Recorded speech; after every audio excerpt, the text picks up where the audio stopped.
Hello everyone.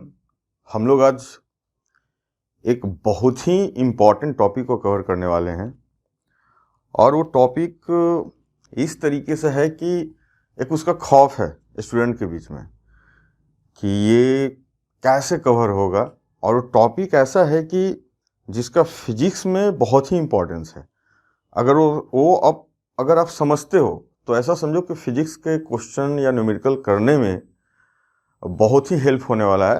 वो एक ऐसा मैथमेटिकल टूल है और वो मैथमेटिक्स का एक ऐसा पार्ट है जो ऑलमोस्ट सारे स्टूडेंट को बहुत ही डर लगता है उससे। और उसका स्टार्ट भी होता है डर से सोच, नाम भी उसका डर ही ऐसा है। तो हम लोग देखेंगे डी फॉर डर। तो हम लोग आज देखने वाले हैं डिफरेंशियल कैलकुलस। है ना, डर लग रहा होगा सभी को, लेकिन यकीन मानो आज के बाद डर खत्म होगा। ये सिर्फ इसलिए नहीं बोला जा रहा है कि आप देखो चीज़ों को वीडियो, यकीन मानो डर बिल्कुल खत्म होगा। इसका रीज़न ये है कि इसमें जो टर्म यूज होते हैं उस टर्म को प्रैक्टिकल लाइफ से कनेक्ट नहीं किया जाता है। इसी कारण बच्चों को बहुत ही खौफ होता है कि क्या है आखिर। तो यकीन मानो कि ये देखने के बाद आपको जो फाउंडेशन ऑफ कैलकुलस है, हम लोग बहुत डेप्थ में नहीं जाने वाले हैं, वो मैथ के पार्ट में कवर करेंगे, लेकिन जो फिजिक्स के लिए जो इम्पोर्टेंस कंसेप्ट है वो सारे चीज़ को हम लोग आज कवर करने वाले हैं। खास करके जो इनिशियल जो पार्ट है, फिर इसके सीक्वेंस में क्लासेस बनते रहेंगे। तो आज हम लोग बेसिकली फोकस करने वाले हैं कि डिफरेंशियल कैलकुलस का जो इनिशियल फेज है, रेट ऑफ चेंज क्या है, और उससे रिलेटेड जो टर्मिनोलॉजी है उसको हम लोग देखने वाले हैं। इत्मीनान से मेरे साथ आप बने रहो और यकीन मानो कि आज के बाद डर तो खत्म ही हो जाएगा। बस आप समझने की कोशिश करना। और ऐसा भी नहीं है कि आपको बहुत ही हाई कंसेप्ट चाहिए। 10 तक आपने सभी ने किया है, मैथ 10 तक पढ़ा है, या मेडिकल के बच्चे हो या इंजीनियरिंग के जो प्रिपरेशन कर रहे हैं, उतना काफ़ी प्री रिक्विजिट जो होनी चाहिए नॉलेज आपके पास वो काफ़ी है। वहीं से हम लोग स्टार्ट करेंगे और धीरे धीरे बिल्डअप करेंगे। बहुत ही मजा आने वाला है। बिल्कुल इत्मीनान से स्टोरी की तरह सुनो बस। तो डर को हम लोग रब करते हैं और आगे बढ़ते हैं। अब हम लोग यहां पर दूसरा चीज समझने वाले हैं, rate of change. Rate of change देखो इसकी डर भी कैसे खत्म होता है। बस मेरे साथ बने रहो आप। मान लो कि कहीं भी कोई एक डोनेशन बॉक्स है, आप स्कूल में कॉलेज में कोई बहुत बड़ा फंक्शन होता है या कुछ भी, आप किसी रिलीफ फंड के लिए आप डोनेशन आप इकट्ठा कर रहे हो। मान लो ये डोनेशन बॉक्स है। क्या है ये? डोनेशन अपना बॉक्स है। इसमें कंटिन्यूस पैसे लोग डोनेट कर रहे हैं। कंटिन्यूस बोलने का मीनिंग मेरा ये है कि ऐसा नहीं कि कोई एक बार 1000 रुपया आ गया, अगले एक मोमेंट में एक भी पैसा नहीं है, फिर 5000, फिर 2000, फिर 10 पैसे 20 पैसे, ऐसे नहीं। कंटिन्यूस पैसे डाल रहे हैं लोग, आ रहे हैं, डाल रहे हैं कंटिन्यूस। बाद में समझ में आया ऐसा क्यों बोल रहा हूँ। तो इसमें बहुत सारे पैसे डल रहे हैं। ठीक है, हम लोग यहां पर बैठे हुए हैं सारे स्टूडेंट। ऑब्जर्व किया कि 36,000 रुपीज हमें मिल गया 1 घंटे में। हम लोग काउंट किए, देखे कि टाइम लगाया हुआ तो देखा 36,000 रुपीज 1 आवर में डोनेशन आ गया। किसी लड़का ने बोला कि ऐसा करते हैं, इसको मिनट में देख लेते हैं, यानी कि पर मिनट क्या आ रहा होगा। तो आप क्या करोगे? 60 से डिवाइड कर दोगे। तो 36,000 1 घंटे में इतने हैं,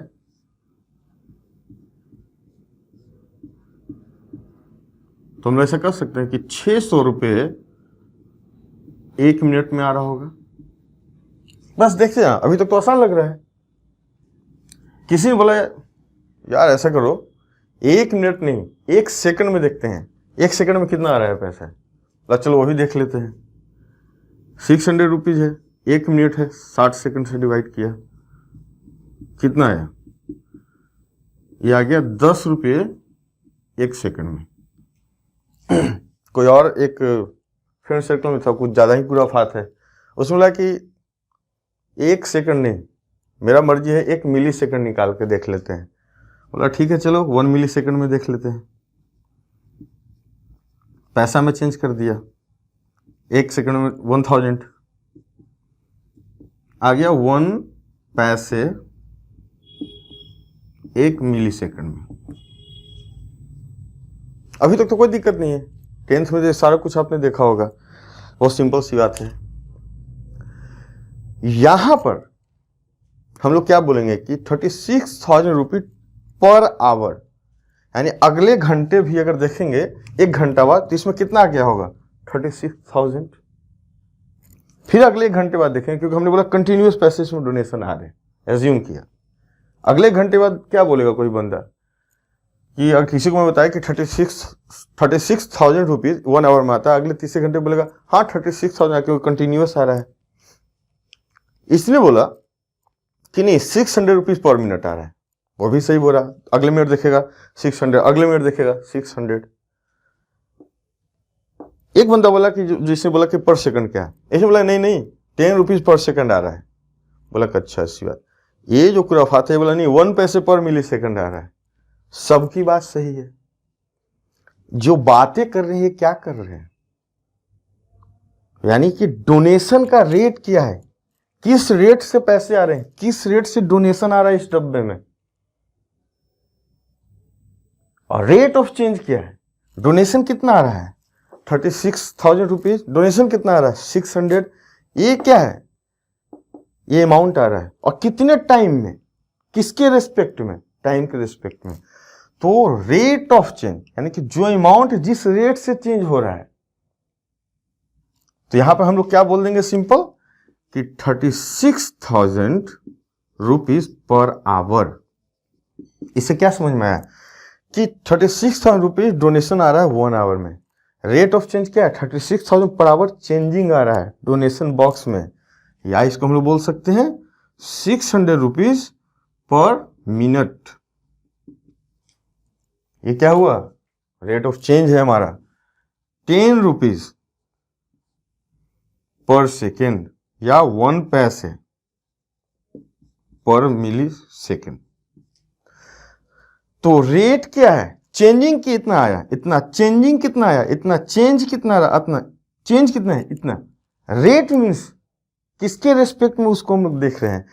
तो चेंजिंग तो 36,000 है, चेंजिंग ये 600 रुपीज है, चेंजिंग 10 रुपीज है, चेंजिंग 1 पैसा है। किस रेट से? रेट लग गया तो किसी के रेस्पेक्ट में बातें कर रहे हैं। तो किसके रेस्पेक्ट में? 1 आवर 36,000 चेंज हुआ है। चेंज कितना है? 600 1 मिनट के रेस्पेक्ट में। तो this is called rate of change. ये क्या है? Rate of change. This is called rate of change with respect to time. और टाइम क्या है? टाइम यहां किसी ने आवर के रिस्पेक्ट में लिया है, किसी ने मिनट के रिस्पेक्ट में लिया है, किसी ने सेकंड के रिस्पेक्ट में, और किसी ने मिली सेकंड के रिस्पेक्ट में। यानी जो रेट ऑफ चेंज हो रहा है वो डिपेंड कर रहा है कि किसके रेस्पेक्ट में, किस अमाउंट में। ये समझ में आया? तो एक रेट ऑफ चेंज का थोड़ा सा एक आइडिया लगा कि रेट ऑफ चेंज हम लोग क्या बोल रहे हैं। इसको नोट करो आप।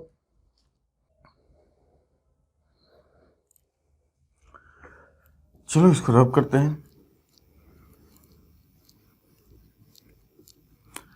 तो अभी हमने रेट ऑफ चेंज देखा किसको बोलते हैं। अब देखो थोड़ा सा और हम लोग समझेंगे इसको। अब धीरे धीरे हम लोग प्रैक्टिकल लाइफ में देखें कैसे हो रहा है। अब धीरे धीरे हम लोग थोड़ा सा फिजिक्स की तरफ मूव करेंगे, तो फ्लेवर भी आना चाहिए ना कि फिजिक्स में इसका कैसे यूज हो रहा है। अब देखो कैसे यूज हो रहा है इसका। 10 तक आपने जो भी पढ़ा है उतना अगर पता है, नहीं पता है कोशिश करूंगा कि उसका भी कोई डाउट ना हो, लेकिन फिर भी आपको बहुत अच्छे से समझ में आएगा। मान लो कि अभी रेट ऑफ चेंज को थोड़ा सा और हम लोग देखते हैं। मान लो कि एक कोई ऑब्जेक्ट है स्ट्रेट लाइन मोशन में जा रहा है, 10th की बात हम लोग कर रहे हैं। एक ऑब्जेक्ट है ऐसे किसी फर्श पर हॉरिजॉन्टल रखा हुआ है, ये जो है 5 मीटर 1 सेकंड में चला जा रहा है, 5 मीटर 1 सेकंड में मूव कर रहा है हॉरिजॉन्टली, कांस्टेंट है इसका स्पीड। अगर मैं आपसे ये पूछूं कि 1 सेकंड बाद ये कितना डिस्टेंस तय करेगा, 2 सेकंड बाद, आराम से कहोगे 5 मीटर पर सेकंड है तो 1 सेकंड में 5 मीटर। मेरे को नहीं लगता इसको ज़्यादा डिस्कस करने की जरूरत है। 2 सेकंड में 10 मीटर, 3 सेकंड 15 मीटर, ऐसे करके। तो ऐसा हम लोग लिख सकते हैं क्या? देखो तो distance equal to 5 into time, distance covered by block equal to 5 into T. T क्या है? टाइम है, टाइम कुछ भी ले सकते हो, 1 2 3 4 या जो भी फ्रैक्शन में, तो हमें डिस्टेंस पता चल जाएगा। तो डिस्टेंस किस पर डिपेंड कर रहा है? टाइम के ऊपर। टाइम यहाँ क्या हुआ? Independent variable. तो इसको देखो अब डर कैसे लगेगा, डर लगा कुछ? यही तो डर खत्म करने है। डर है ही नहीं है। डी को हमने लिखा है ft, डी को हमने लिखा है ft, function of T. D क्या है? फंक्शन ऑफ टी, टी के ऊपर डिपेंड करता है। डी को हमने ft लिख दिया, डरने की क्या बात है? इसमें तो डर होना ही नहीं चाहिए। ये दोनों बराबर ही है, इसे डरना नहीं है। ये बस ये बता रहा है कि फंक्शन ऑफ टी है, यानी टी के ऊपर डिपेंड करता है, कोई दिक्कत नहीं। अगर मैं आपसे सिंपल ये बोलूं यहां पर कि t इक्वल टू 1 सेकंड में, t इक्वल टू 1 सेकंड को d1 मैंने बोला, 1 सेकंड को ऐसे डिनोट किया, कितना मीटर जाएगा? तो 5 into 1 5 metre. t equal to 2 second की बात करूं,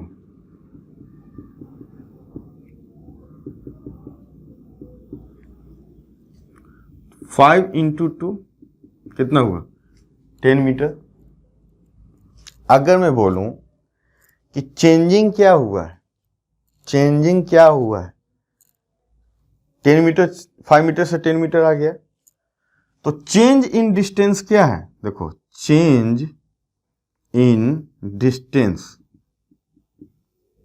स्ट्रेट लाइन मोशन है, ज्यादा वो नहीं सोचना है कि डिस्प्लेसमेंट क्या है, यहां पर आप फोकस करिए। आप चेंज इन डिस्टेंस 10 माइनस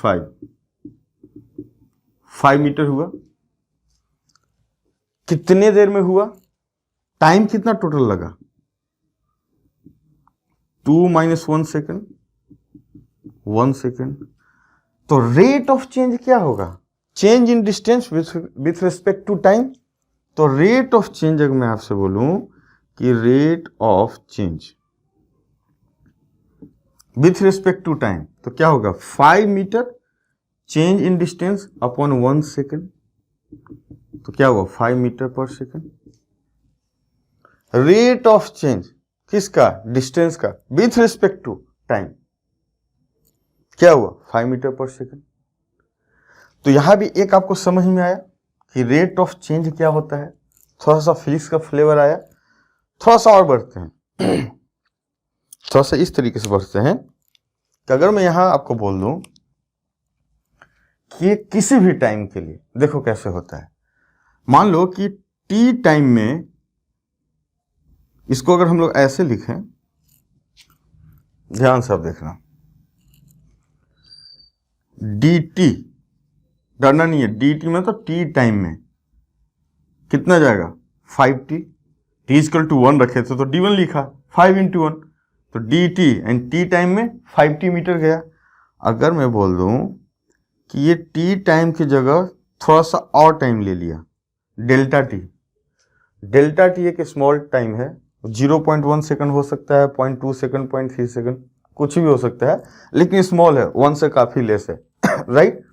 तो डेल्टा टी के स्मॉल टाइम है 1 सेकंड से लेस। समझ में आ रहा है? डेल्टा टी डरने वाली बात नहीं है, 0.01 भी हो सकता है, 0.002 भी हो सकता है, एक स्मॉल टाइम ले रहे हैं। जो भी टाइम हो, डिस्टेंस को हम लोग ऐसा लिख सकते हैं, 5 into T plus delta T. ये ब्लॉक टी टाइम में इतना गया तो टी प्लस डेल्टा टी में कितना जाएगा, इतना। अब यहां से अगर मैं आपसे पूछूं कि चेंज इन डिस्टेंस क्या होगा, change in distance, change in distance, तो आप कहोगे कि D T plus delta T इतना समय में जो डिस्टेंस कवर किया और डी टी में दोनों का डिफरेंस, आप ऐसा कहोगे कि D T plus delta T minus D T, ये क्या है 5 into T plus delta T minus 5t। देखो तो क्या आ गया 5 डेल्टा टी। इतना चेंज हुआ है डिस्टेंस में। समय का चेंजिंग कितना हुआ, कितने टाइम ये डिस्टेंस ट्रेवल किया है, तो चेंज इन टाइम कितना हुआ, T plus delta T minus T, delta T time में मूव किया, टी टाइम किया था टी प्लस। यहां से देख सकते हो मैंने लिख दिया डिटेल में। अगर मैं बोलूं कि रेट ऑफ चेंज क्या है, rate of change with respect to time, distance का विथ रिस्पेक्ट टू टाइम क्या है, तो आपने 5 डेल्टा टी डिस्टेंस हुआ था और कितने टाइम है डेल्टा टी में, यानी कि 5 मीटर पर सेकंड, या जो भी है यूनिट यहां पर उतना यूनिट पर यूनिट टाइम। तो आपको एक बात समझ में आया कि किस तरीके से टाइम के साथ किसी भी रेट ऑफ चेंज को कैसे हम लोग निकाल रहे हैं। यानी रेट ऑफ चेंज क्या है, एक पर्टिकुलर वाई में चेंज क्या आ रहा है, रेट ऑफ चेंज क्या है, एक पर्टिकुलर वाई में तो डिस्टेंस, एक पर्टिकुलर जो डिपेंडेंट वेरिएबल है, डिपेंडेंट वेरिएबल में क्या चेंज आ रहा है, एक सर्टेन इंडिपेंडेंट वेरिएबल में चेंज आने से। तो रेट ऑफ चेंज क्या है यहां समझना। तो यहां से अगर मैं लिखूं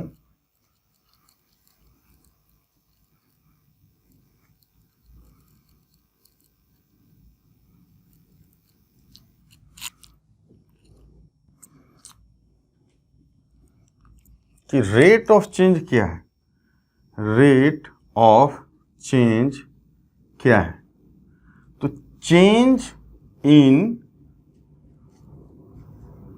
dependent variable, change in dependent variable यानी कि चेंज इन वाई की बात बोल रहे हैं।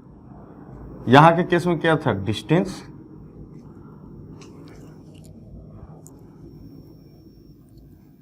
Upon change in independent variable यानी x। यहां क्या था,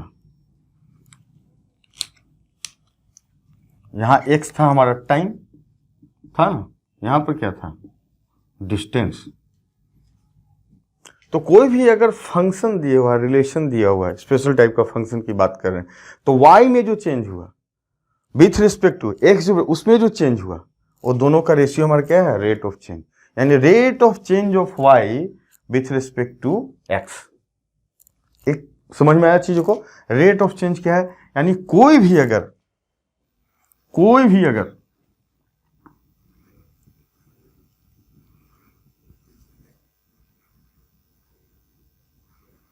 रेट ऑफ चेंज की बात अगर कर रहा है, अगर कोई फंक्शन हमें ऐसा दिया हुआ है F X Y equal to F X, तो इसमें जो भी हमारा चेंज आ रहा है एक्स पर जो भी फंक्शन हो, तो हम लोग यहां से बोलें कि चेंज इन वाई यानी कि change in y upon change in x, ये हमारा क्या हुआ, rate of change.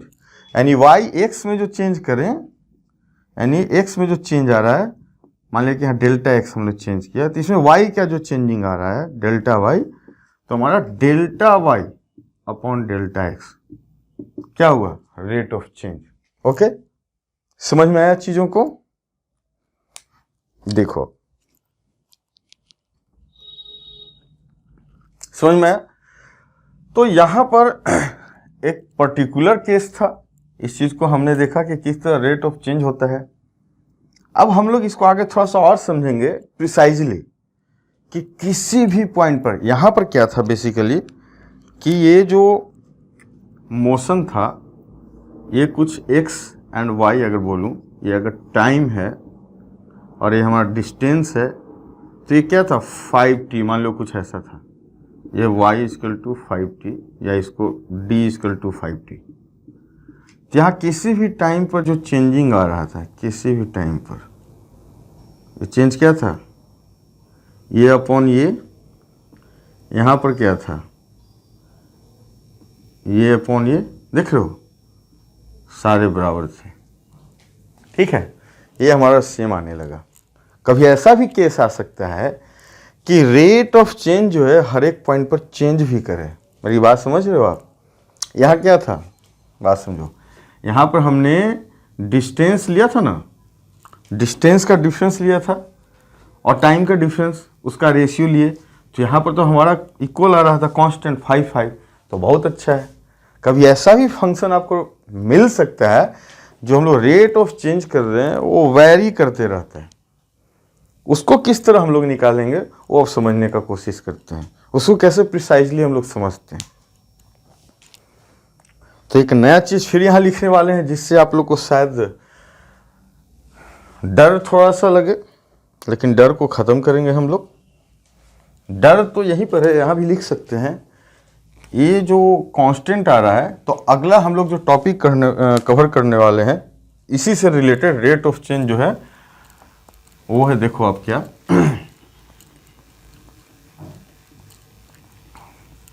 Generalise form इसलिए बताने से प्रॉब्लम होता है कि आपको फिर कॉम्प्लिकेटेड चीज़ आने पर दिक्कत होता है।